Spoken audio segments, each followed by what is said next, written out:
अवसानी मैया की जय।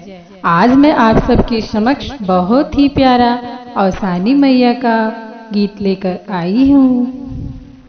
जलवा से कलश भर बै अवसानी मैया, जलवा से कलश भर बै अवसानी मैया।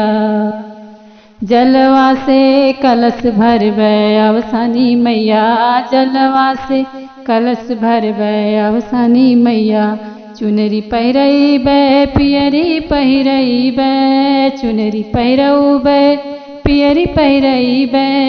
सेनुरा से मांग भर बै अवसानी मैया, सेनुरा से मांग भर बै अवसानी मैया। जलवा से कलश भर बै अवसानी मैया, जलवा से कलश भर बै अवसानी मैया। बिंदिया लगऊ बै कुंडल पहिनई बै, बिंदिया लगऊ बै कुंडल पहिनऊ बै। हरवा से गला भर बै अवसानी मैया, हरवा से गला भर बै अवसानी मैया। जलवा से कलश भर बै अवसानी मैया, जलवा से कलश भर बै अवसानी मैया।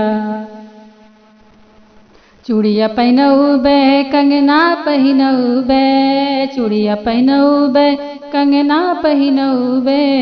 मेहंदी से हाथ भर बै अवसानी मैया, मेहंदी से हाथ भर बै अवसानी मैया। जलवा से कलश भर बै अवसानी मैया, जलवा से कलश भर बै अवसानी मैया। पायल पहिनऊ बै बिछिया पहिनऊ बै, पायल पहिनऊ बै बिछिया पहिनऊ बै।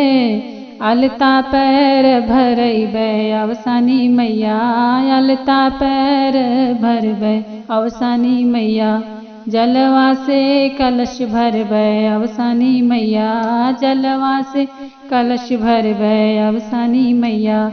जलवा से कलश भर बै अवसानी मैया, जलवा से कलश भर बै अवसानी मैया, अवसानी मैया।